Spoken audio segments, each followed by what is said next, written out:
नमस्कार. ठरलं तर मग या मालिकेच्या आजच्या भागामध्ये आपण बघूया. इथे प्रिया म्हणत असते, आता अर्जुन आणि सायलीच्या मागावर जायचं म्हणजे 2-4 दिवस तरी लागणार. पण 2-4 दिवस आता या किल्लेदाराला काय सांगू मी? कारण का त्याचं वकिली दिमाग कुठेही चालतं. मला उगाचच प्रश्न विचारत बसेल. तर इथे अर्जुन सायलीला विचारत असतो, की मिसेस सायली, तुम्ही माझ्यावरती अजूनही रागावलाय ना? पण आता माझी काय मिस्टेक आहे? तेव्हा इथे सायली म्हणते, सर, आपल्याला आता त्या ठिकाणी जायचं आहे म्हटल्यावरती तुम्ही ते थांबवण्यासाठी काहीतरी प्रयत्न केलेत का? तुम्ही आईला थांबवण्यासाठी काहीही प्रयत्न केलेले नाही आहेत. ते हनी तेव्हा इकडे अर्जुन म्हणतो, मौन. तुम्हाला आहे ना, हनीमून या शब्दाचा प्रॉब्लेम आहे. म्हणजे आता तुम्ही बघा ना, आपण दोघंजण एकत्र या रूममध्ये सुद्धा राहतो ना, फरक फक्त तिथे एवढाच असणार आहे, की तिथे बेटी आपल्या रूममध्ये येणार आहे. आणि तुम्हाला काय प्रॉब्लेम आहे सांगा बरं? तेव्हा सायली म्हणते, सर, इथे वेगळं असतं, तिथे वेगळं असतं सर. तेव्हा अर्जुन म्हणतो, काय वेगळं असतं? आता बघा, तुम्ही कुसुमताईबरोबर कुठे बाहेर फिरायला गेलात किंवा मी चैतन्यबरोबर कुठे बाहेर फिरायला गेलो तर आपण छान एन्जॉयच करणार आहोत ना. मग तसेच 2 फ्रेंड्स म्हणून आपण दोघेजण नाही जाऊ शकत का? तेव्हा सायली म्हणते, पण आपल्या घरातल्या लोकांना काय वाटेल? आपण हनीमूनसाठी गेलो असंच वाटेल ना. तेव्हा अर्जुन म्हणतो, मग ते त्यांना तसंच वाटू दे. आपण दोघंजणं फ्रेंड मून म्हणून जाऊया ना. फ्रेंड झोन म्हणून एकत्र जाऊया. जसं आपण इथे एन्जॉय करतो, आपण तिथे एक नाटक करूया. पण आता घरातल्या लोकांना शक येईल असं काहीही करू नका. ते तुम्ही काय म्हणाला होतात? मधुभाऊ काय ते? तेव्हा सायली म्हणते, सर, मधुभाऊ नव्हते म्हणाले मी, मधुचंद्र म्हणाले होते. तेव्हा अर्जुन म्हणतो, मग आता तिथे आपण एक नाटक करणार आहोत, फ्रेंड म्हणून जाणार आहोत, ते आपल्याला माहिती आहे. पण इथल्या लोकांना संशय नको यायला. म्हणून तुम्ही किती एक्सायटेड आहात ना, किती तयारी करते हनीमूनला जायची, ते सगळ्यांना आता दिसू दे. तर इथे विपुलचे आई-वडील आलेले असतात साखरपुड्याची तारीख फिक्स करायला. तेव्हा रविराज काका म्हणतात, की 2-3 दिवसानंतरचा मुहूर्त चांगला आहे. आपण तो मुहूर्त घेऊया का? तेव्हा इथे सुमन म्हणत असते, आणि लवकरात लवकर सगळी तयारी करूया. साखरपुड्याला एवढी किती तयारी करायला लागते? तेव्हा विपुलचे आईवडील म्हणत असतात, की शॉपिंगला 2 दिवस पुरतील ना तुम्हाला? तरी इथे आता प्रिया म्हणत असते, हा किल्लेदार माझं वाटोळं करूनच गप्प बसणार आहे वाटतं. आता माझ्या साखरपुड्याची तारीख काढतोय. आता मी कशी जाऊ अर्जुन आणि सायलीच्या मागे? तर इकडे सुमन म्हणते, की ये ना तन्वी, ये. तेव्हा तिथे तन्वी आल्यानंतर विपुल म्हणत असतो, की काका, तुम्ही काही फिक्स करायच्या आधी साखरपुड्याची तारीख वगैरे तुम्ही सगळं काही तन्वीला विचारा ना, म्हणजे तिची काही अडचण तर नाही आहे ना. तेव्हा इथे रविराज काका म्हणतात, की परवाचा मुहूर्त ठीक आहे ना साखरपुड्यासाठी? तेव्हा इथे प्रिया म्हणत असते, बाबा, तुम्हाला तर माहिती आहे मी केव्हाही साखरपुडा करायला रेडी आहे. पण तुम्हाला तर माहिती आहे आमची टूर जाणार आहे, स्टडी टूर, तीसुद्धा राजस्थानला. आता जर मी स्टडी टूरसाठी तिथे गेले तर मला तिथल्या ऑथेंटिक डिझाईन वगैरे बघायला येतील, ज्याची मला खूप मदत होणार आहे. तेव्हा रविराज काका म्हणतात, की हो बाळा, पण तुला तर माहिती आहे ना साखरपुडा जास्त महत्त्वाचा आहे. तेव्हा विपुल म्हणतो, नाही काका, तसं अजिबातच नाही आहे. तिला जाऊ दे ना स्टडी टूरसाठी, ते सगळ्यात जास्त महत्त्वाचं आहे. साखरपुडा काय आपण नंतर करूया, ते राजस्थानवरून आल्यानंतर. तेव्हा रविराज काका म्हणतात, आता जर विपुलनेच परवानगी दिली तर मी तुला कशाला थांबवू?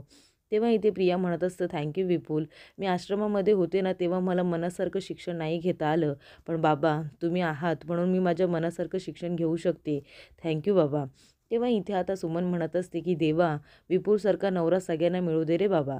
तर इकडे सायली आता किचनमध्ये लाडू बनवत असते. तेवढ्यातच तिथे कल्पना आणि विमल दोघेजणी येतात आणि विचारतात, काय गं सायली, काय करतेस तू? तेव्हा सायली म्हणते, आई, मी लाडू करून ठेवते ना. आता जायचं आहे म्हणजे एक्स्ट्राचे लाडू करायला हवेत ना. तेव्हा कल्पना म्हणते, अगं पण तू आधी करून ठेवली आहेस ना लाडू वगैरे. तेव्हा सायली म्हणते, हे आम्हाला सोबत न्यायला करून ठेवते ना. चिवडासुद्धा घेतला आहे, म्हणजे भूक वगैरे लागली हॉटेलमध्ये तर खायला नकोत का? म्हणून मी सगळी तयारी केली आहे, तुम्ही अजिबात काळजी करू नका. तर इकडे अर्जुनला आता टेन्शनच येतं. तर इकडे अस्मिता म्हणत असते, हनीमूनला जाताना कोण चिवडा वगैरे लाडू वगैरे घेऊन जातं? ही नेमकी कुठं जाणार आहे? तेव्हा इथे सायली म्हणत असते, आणि आई, गोळ्या औषधंसुद्धा घेतलीत मी, काही काळजी करू नका, आणि गरम पाण्याची पिशवीसुद्धा घेतली. तेव्हा इथे अर्जुन म्हणतो, अजून जर ह्या काय बोलल्या ना तर उगाच घरातल्या लोकांना संशय येईल. तेव्हा इथे सायली काहीही बोलत असते. तेव्हा कल्पना म्हणते, सायली, अगं तू तुझी बॅग वगैरे भरली आहेस का? तुला हनीमूनला जायचं हे लक्षात आहे ना? तेव्हा सायली म्हणते, हो ना आई, बॅग मी कधीचीच भरून ठेवले, तुम्ही अजिबात काळजी करू नका, सगळ्या वस्तू घेतल्यात मी. तेव्हा इकडे सायली म्हणत असते, की मी हे सगळे लाडू करते आणि मग अजून काही राहिले का ते बघते. कल्पना म्हणते, अजिबात नको, आता उरलेले लाडू आहे ना विमल करेल, तू चल बरं माझ्याबरोबर. तेव्हा इथे आता ती जबरदस्ती सायलीला एका बाजूला घेऊन येते आणि विचारते, "तू बॅग व्यवस्थित भरली आहेस ना?" तेव्हा सायली म्हणते, "हो, मी गरम कपडे, कानटोपी, साड्या वगैरे, हातमोजे, पायमोजे मी सगळं काही घेतले. तुम्ही नका काळजी करू." तेव्हा इथे अस्मिता म्हणते, "ही नेमकी जाते तरी कुठे? हनीमून म्हणजे काय हे तरी हिला माहिती आहे ना? तिथे काय केलं जातं हे तरी माहिती आहे की नाही हिला? गरम टोपी, गरम कपडे हे असं कोण घेतं?" तर इकडे कल्पना म्हणते, "हे बघ सायली, मी तुला काय म्हणते, आता तुम्ही दोघं जण हनीमूनला जाताय, तर मी मागच्या वेळी तुम्हाला सांगितलं होतं की माझी काय इच्छा आहे. म्हणजे मला नातू हवा आहे किंवा नात हवी आहे. तर त्यासाठी तुम्ही आता तिथे प्रयत्न करा. तिथे छान वातावरण असेल, तर तुम्ही दोघं जण जरा घ्या मनावरती." तेव्हा अस्मिता म्हणते, "अगं मम्मा काय बोलतेस तू? बघ सायली बिचारी किती घाबरली." तेव्हा कल्पना म्हणते, "काही घाबरली वगैरे नाही तू आणि तू कधीपासून तिची बाजू घ्यायला लागलीस? हे बघ मला असं वाटतंय की त्यांनी आता बाळाचा विचार करायला हवा." तेव्हा अस्मिता म्हणते, "अगं मम्मा तू जरा बघ ना तिचा विचारीचा चेहरा बघ. तू ही दोघं जण एन्जॉय करायला जात आहेत ना हनीमूनला. तू कशाला बाळाचं टेन्शन त्यांच्या डोक्यावरती देतेस? त्या दोघांना छान एन्जॉय करू दे ना." असं अस्मिता म्हणते. तरी ते प्रिया आता साक्षीकडे आलेली असते. तेव्हा साक्षीने तिला राजस्थान टूरला जाणार म्हणून ते खोटं सर्टिफिकेट तयार करून दिलेलं असतं आणि ती म्हणते की किल्लेदाराच्या तोंडावर हे मार आणि अर्जुन आणि साली जिथे राहणार आहेत ना तिथे तुझीसुद्धा राहण्याची व्यवस्था केलेली आहे आणि काळजी करू नको. तिथे आपला एक माणूस आहे जो तुला हवी तेवढी मदत करायला तयार आहे. त्याला आपण एवढा पैसा दिलाय तर तो आपल्यासाठी गुडघ्यावर सुद्धा चालू शकतो. म्हणून तुला तिथे काहीही कमी पडणार नाही. तुला मदतसुद्धा होईल. तेव्हा प्रिया म्हणत असते, "म्हणूनच तर मी तुला सांगितलं होतं ना साक्षी. मी फक्त तुला सांगितलं ना की मला तुझी मदत हवी आहे तर तू मला वाटेल ती मदत करशील. हे मला माहितीच होतं. Thank so much." तेव्हा महिपती म्हणत असतो, "बस झालं मस्का मारणं बस झालं. तिथे गेल्यानंतर त्या अर्जुनच्या चेहऱ्यावर ते हसू राहिलं नाही पाहिजे. असं काहीतरी काम करायचं आहे." तेव्हा इकडे प्रिया म्हणते, "तुम्ही लोकं काळजीच करू नका." तर इकडे अस्मिता आता सायलीच्या रूममध्ये येते आणि म्हणत असते, "काय मग सायली झाली का सगळी तयारी? तुला माहिती आहे ना हनीमून म्हणजे काय? तिथे गेल्यानंतर काय करतात हे सगळं तर तुला माहिती आहे ना? तशी तयारी केली आहेस ना तू?" तेव्हा इथे सायली आपलं वरवर म्हणत असते, "हो झाली आहे ना तयारी." तेव्हा इथे अस्मिता म्हणत असते, "हनीमूनला माहिती आहे का? तिथे खूप छान छान निसर्ग असतो, किती शांतता असते, हे तर तुला माहिती आहे ना? आणि तिथे गेल्यानंतर पुरुष आहे ना जरा वेगळेच वागत असतात. कारण कामापासून ते लोकं लांब असतात. तू सुद्धा इथे घरच्या कामांमध्ये खूप व्यस्त असतेस. अर्जुनला तर सुट्टीच नसते, तुला माहिती आहे.